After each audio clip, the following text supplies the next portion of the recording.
Oke, selamat malam teman-teman semuanya. Ketemu lagi dengan saya, Surya MS Trade and Investment. Oke, baik teman-teman. Kali ini saya akan melanjutkan bahasan kemarin beberapa saham yang belum saya bahas ya.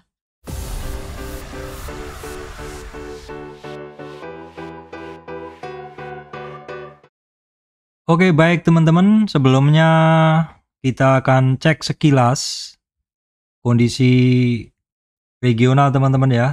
Ternyata untuk closing tadi malam itu kita lihat seperti ini, regionalnya oke semua ya. Amerikanya 1,9 seperti itu. Nikkei-nya juga kemarin bagus semua. Terus Eropanya juga bagus 1,4. Terus futuresnya teman-teman, futuresnya oke ya.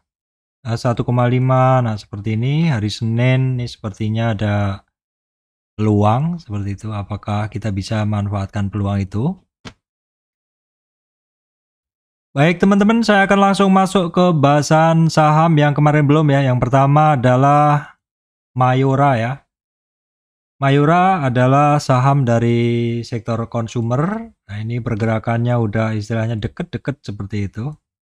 Nah kalau saya tarik garis, ini saya coba tarik garis yang cukup sering dilewatin oleh harganya Mayora ya teman-teman. Di sini kita bisa ngelihat bahwa Mayora ini sudah ngetes trend line ini beberapa kali dan termasuk di terakhirnya ini dia juga testing. Saat ini atau hari Jumat kemarin teman-teman ya, Mayora itu berhasil ngelewatin resistan pertama yaitu di 23,6 retracement. Berhasil melewatin resistan pertama di 23,6 retracement. Kemudian resistan berikutnya ada di high sebelumnya, high yang kemarin maksud saya 1834, kemudian 1864 atau 1864 dan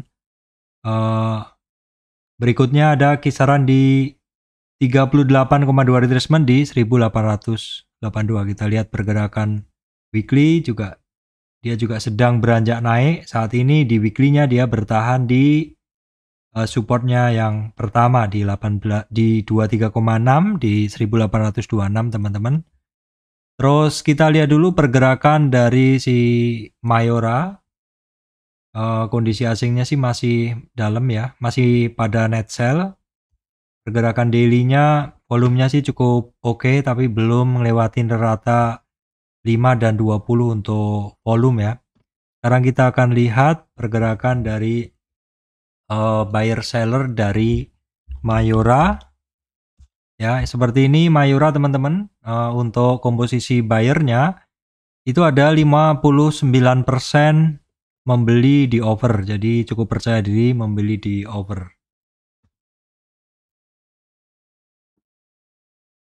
Baik, berikutnya adalah Astra International teman-teman. Astra International itu kemarin rentang geraknya sempit ya, selama dari sekitar tanggal 11 Agustus ya sampai 7 September itu rentang geraknya sempit banget, baru kemudian dia break terkoreksi seperti itu.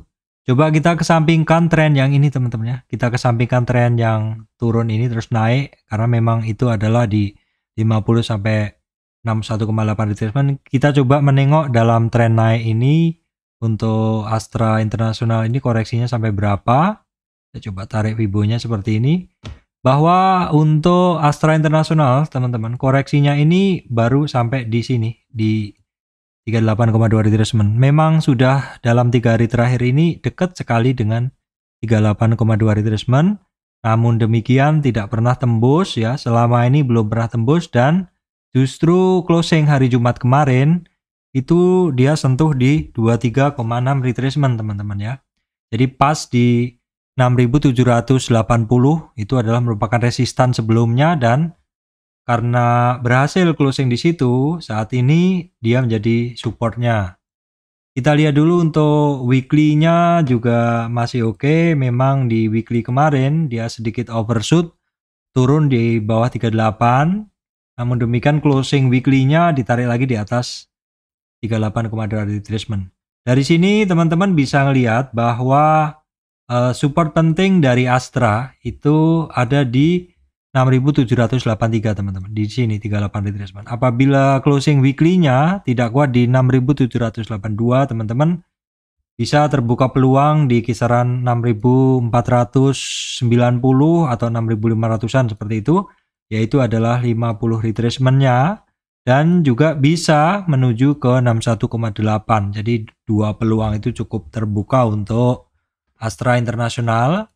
Kita lihat dulu untuk pergerakan dari harga Astra International kemarin, volumenya nih hampir sampai di rata teman-teman. Untuk kondisi asingnya, ini Astra International solid, asingnya akumulasi terus ya teman-teman. Kemudian coba kita tengok pergerakan dari Astra International dalam komposisi bid overnya seperti apa, ASII. Nah, kita bisa ngelihat teman-teman bahwa untuk dominasi buyernya masih kurang karena di sini sellernya justru mendominasi jualan di 56% menjual di bid ya teman-teman, sedangkan buyernya hanya 44% yang membeli di over. Berikutnya kita tengok untuk SSMS teman-teman. SSMS ini break dari 38 retracement yang area kuning ini. Break dari 38 retracement di area kuning ini, dan memang dari sini dia akan terbuka target ke 61,8. Namun demikian teman-teman bisa lihat bahwa sebenarnya di kisaran sini nih ada titik yang menjadi support dari SSMS 1320-an. Memang kemarin dia sempat overshoot sampai 50 retracement, dan itu adalah umumnya orang antri ketika ada satu barang yang terkoreksi. Dan sentuh di 50 retracement, kemudian rebound teman-teman, dan saat ini closingnya ini adalah berhasil sampai di resistance candle sebelumnya di sini. Memang untuk intraday-nya dia sempat di 38,2 retracement atau di sekitar 1350, namun belum berhasil. Nah, sementara kita lihat dulu untuk hari Senin pergerakan dari SSMS karena sedikit ada geliat ya. Siapa tahu itu menjadi bibit-bibit permulaan pergerakan. Namun demikian kita bisa melihat bahwa harganya asing masih banyak keluar teman-teman. Untuk komposisi volumenya sih sebenarnya cukup oke untuk SSMS. Kita coba lihat dulu untuk pergerakan buyer sellernya. Sebentar saya refresh teman-teman ya SSMS. Nah, kita bisa melihat bahwa sebenarnya komposisi buyer yang ngebeli di over nih kuat sekali. Ada 84% buyer berani membeli di over teman-teman. Dengan average harga adalah kisaran 1345 ya. Sorry, 1325. Jadi selisih sedikit aja dengan harga sekarang. Kemudian adalah Telkom, teman-teman. Telkom sekilas secara pergerakan dia masih dalam rentang yang sama area kuning itu. Namun demikian closing harganya ini adalah di atas area tengah ya, di antara ya di area kuning itu tapi di area tengah. Kecenderungannya kan berarti ada di atas seperti itu. Saat ini untuk resistance candle ada di sekitar 4.660. Berikutnya 4.763 teman-teman. Kita lihat dalam pergerakan weekly-nya juga masih oke banget. Kemudian coba kita tengok pergerakan saham-saham Telkom ini. Volumenya sayangnya agak kurang ya. Terus asingnya juga masih kuat untuk memborong saham Telkom ini ya. Kemudian kita tengok dulu untuk komposisi buyer sellernya untuk Telkom. Ya, komposisi adalah seperti ini teman-teman, di mana imbang antara buyer yang beli di over dan seller yang ngejual di bid. Jadi ini komposisinya adalah cukup imbang atau kekuatan buyer seller hitungannya imbang. Terus kemudian kita tengok dulu untuk Bird ya. Bird memang sebenarnya secara sinyal kemarin kan ketemu resistan. Tapi ya karena kemarin Jumat ya mungkin orang masih malas pegang barang, jadi sepertinya kondisi Jumat kemarin kita skip aja dan kita akan lihat untuk Bird ini hari Senin akan seperti apa. Saat ini untuk support dari Bird itu support candlenya ada di 1450, kemudian support Fibo-nya ada di 1425. Untuk resistan teman-teman bisa perhatikan di 1483. Bagaimana kondisi weekly-nya seperti ini. Weekly-nya memang kita bisa melihat ada satu pola sideways ya teman-teman, ada satu pola sideways seperti ini. Pola sideways ini teman-teman bisa jadikan patokan ya, jadikan patokan di mana kira-kira ruang gerak dari si Bird ini. Ini pergerakannya dalam weekly. Kemudian coba kita tengok kondisi asingnya masih hitungannya tipis seperti itu. Pergerakan harga kemarin cukup tinggi volumenya teman-teman, pergerakan kemarin cukup tinggi volumenya. Terus sekarang kita lihat komposisi buyer sellernya, saya refresh. Saat ini sellernya masih mendominasi sebesar 65% menjual di bid. Jadi istilahnya mood marketnya masih dikuasai oleh seller ya. Mood marketnya masih dikuasai oleh seller.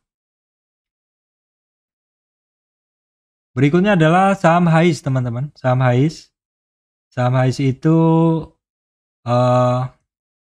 sempat terkoreksi sampai di kisaran 50 retracement. Jadi dalam tren dia naik ini dia terkoreksi sampai 50 retracement cukup lama ya, cukup sekitar 2 minggu. Baru kemudian saat ini sudah mulai merangkak naik, udah sekitar 3 hari. Namun ketemu resistan di 257 ya. 257. Sementara kita perhatikan itu aja dulu untuk HIS. Kondisi volumenya juga udah mepet di MA 5 dan 20. Kondisi asingnya sih ya cukup oke kalau untuk ukuran HIS ya, karena akumulasi asingnya atau asing net buy-nya cukup rapat dari beberapa hari ini, cukup sering dari beberapa hari ini. Coba kita tengok dulu komposisi buyer sellernya dari HIS teman-teman ya. Kita bisa lihat kondisinya adalah 78% buyer beli di over atau percaya diri dalam membeli, tidak antri, sehingga dominasi buyer yang makan kanan adalah lebih kuat ya, seperti itu. Oke teman-teman, saya rasa itu yang bisa saya updatekan untuk teman-teman semuanya ya. Semoga video dari saya ini memberikan manfaat untuk teman-teman semuanya.